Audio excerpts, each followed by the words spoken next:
All right, so to sum up, the Red Sox, the whole Chris Sale thing, he's allowing way too many runs. His location is off. It's something I've been watching a lot of baseball, and I love that little strike box. It's got to be a tougher for umps now though, because they got that strike box. You used to have like liberal strike zones and conservative strike zones, and now they gotta kind of respect the box. Oh, right, hockey. Not talking about baseball. I'm talking about hockey. I've just been watching a lot of baseball lately. So yeah. All right. On the hockey front, today, Andre Burakovsky gets a 1 year, $3.25 million contract. And that's fine. Colorado has the cap space, and now it's up to Burakovsky to prove that he should get a raise a year from now. It's a situation I like. It's a situation we've started seeing come back to the sport that had abandoned bridge contracts, it seemed, a few years ago, and now they've come back due to cap constraints. They never should have gone anywhere. Bridge contracts, show me contracts make total sense to me. So Burakovsky, Avalanche, we'll see how things work out for him in the fall. Um, William Nylander has changed his number to 88, which is the number apparently he wore in Moto before he was drafted. This has led to endless trolling, of course, of Nylander and Leaf fans. But Willie Nylander is offering to pay for people who have to get their jerseys changed to 88. All I think is, that's Lindros's number, and there's some negative connotation to 88. I'm not saying that that's gonna occur with him, but it definitely leaves it open for a lot of remarks and jokes, and whether you think they're funny or you think they're not, they're kind of getting tired. And I would hope that William Nylander is paying attention to all of this social media stuff that's gone on since he signed that contract, and he comes back bound and determined to do better this coming fall. And I have no reason to think he won't, because he wants to play up to that contract, which is less money than Kevin Hayes is making. Just throwing that out there. When people talk about, it's way too much money. Yeah, but it's still, the cap hit's still lower than Hayes, and it's still over $1 million lower than Duchesne, so it's not as bad now as it looked when he signed it. It's signing bonuses. It's all the money up front. I talked about that when he signed it, and we can move on.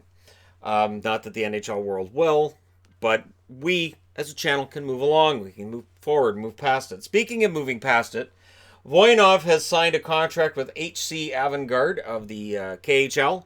He is suspended for 41 games to start the season, so this may very well just be to warm himself up until he comes back to the NHL. The Kings own his rights. The Kings have said he's never playing for the Kings again. I don't see why a team's trading for him. I don't know, people are going to say, well, he's 29 and he's still, young enough and he's still talented. I would not bring in Voynov if I was a general manager. There is no chance. And that's just me talking, but there's just zero chance I would look at that if I'm looking for another defenseman. No way. No. I think Voynov's gonna have a hard time.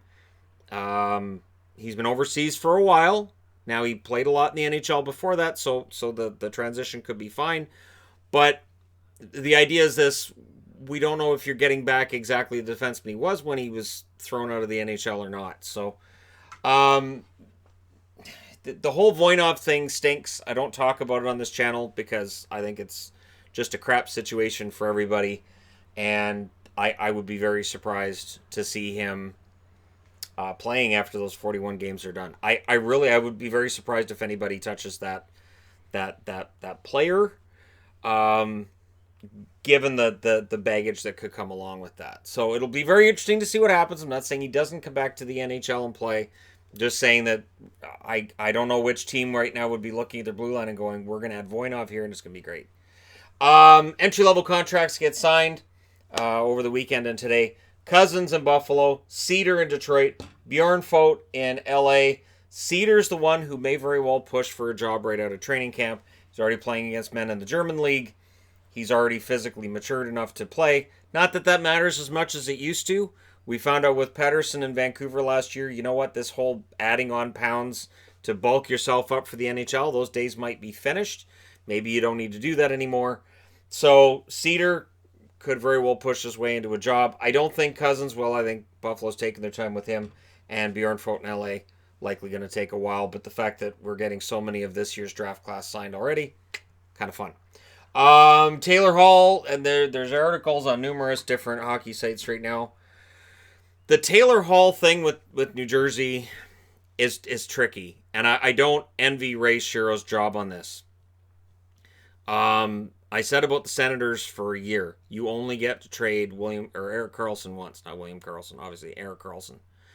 So you only get to trade him once. And then what Ottawa got back, we'll see. We'll be able to grade better in a year or two whether or not what they got back was worth what they lost, right? You only get to trade Taylor Hall once. Look what happened to Edmonton. Edmonton traded him, and it was a big part of the reason Chiarelli ends up getting fired years down the road, because what they got back, Larson, wasn't enough. And yet at the time they acquired Larson, he was seen as a solid defenseman with large upside. Drafted early in the first round, everything pointed to Adam Larson being a stud on the blue line for the Oilers. And then when he struggled, that helped to speed up the ouster of Peter Chiarelli. By speed up, I mean it took way too long, according to Oiler fans. So Hall is going to be in the conversation a lot this year when it comes to whether or not they're going to trade him, whether or not he's going to be like Tavares and Panarin. And it's going to be tough. Taylor Hall himself has said he's played 9 years in the National Hockey League, and he's won one playoff game in 9 years. He wants to go to a team that's a contender. He wants to go to a team that can win a Stanley Cup. You can look at that from one of two ways. You can either say, hey, Taylor, you were part of the problem with the teams that weren't winning. Or you can look at it and say, yep, with Edmonton, New Jersey, he was saddled with two organizations that weren't able to win. He has a right to go somewhere else and get a chance to win. And the bottom of the barrel, you would think, in terms of offers to him would be, it's got to be around the same money Panarin got. It has to be close to Panarin's money. And if he has a resurgent season, if he emerges from his injury problems last year as 110% this year, and he scores 90, 95 points, he's going to be worth more than Panarin. So for New Jersey, they're better off to make that deal right now. Hall, if he's betting on himself, wait. Why sign the contract now? Wait. There's absolutely no pressure on him. The worst thing that can happen to Hall is New Jersey has a bad season and he cashes in next year. Other than injury, of course. Injury would be a worst case scenario for Hall. But I would think even Taylor Hall, if he struggles with injuries this year, still you've got to think at least $9.5-10 million. It'd be a shorter term contract. It'd be less money, but it'd still be stupid money. He's going to play where he wants to. And I don't blame him for looking at where New Jersey was last year, looking at their overall record over the last, say, 5-6 years and saying, I don't know if I want to commit the rest of my career here. Because at 9 years, if he signs for 8, that's 17 years. That's probably the rest of his career. So he's making the right move. I think the Devils are making the right move as well, that they're saying all the right things publicly. I don't think there'll be serious contract negotiations at all, because I don't think he's interested in it. But I think there's way too much being made of this. He doesn't want to sign because New Jersey sucks kind of narrative that the media kind of puts out there and some fans want to put out there as well. I really think it's just a matter of he just wants to wait, maximize the return. And if you're New Jersey, you want to make the playoffs this year. You want to show your fans that you're into it. So if you traded Taylor Hall right now, you're going to get what? Maybe draft pick, prospect, and a player, because the team getting him isn't going to be assured of keeping him either. It could be a rental. So you're not going to go all in and trade a whole bunch of assets for Taylor Hall when you may not be able to keep him. So other GMs probably not going to be willing to offer New Jersey what they want back for a potential franchise player like Hall. It's going to be an interesting year. So if you're a New Jersey fan, I would say you have nothing to worry about right now. I don't read into this that everybody else does, that this is a diss against New Jersey.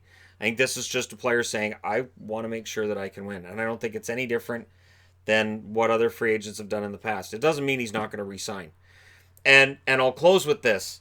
2 years ago, we are talking about Drew Doughty liking Toronto and talking about wanting to win and the potential that maybe that means he's not going to stay with LA because, LA's kind of not looking like they're going to win another Stanley Cup. So maybe Doughty's going to move. Doughty ends up signing for $11 million per for 8 years, and he stays in LA. After all of that talk of where's Doughty going to go, what's Doughty going to do, he may leave. He didn't go anywhere. So I look at it and I can see Tavares, I can see Panarin and say, yeah, there's a chance he moves. I look at guys like Erik Karlsson with San Jose, and I look at Doughty in LA and I say, you know what, he might stick around too. Doughty said all of the same things that Hall's saying now, except he had 2 Stanley Cup rings, but he wanted to win more. And the perception was he might want to go home. He might want to play for the Toronto Maple Leafs because he, raised a Maple Leafs fan, and then he stays in LA. So it might be a lot of smoke. Let me know what you guys think in the comment section below. As always, don't forget to hit like and subscribe if you're browsing your way through. Just happened upon this video while browsing around the internet. Thank you guys so much for watching. I'll talk to you again soon.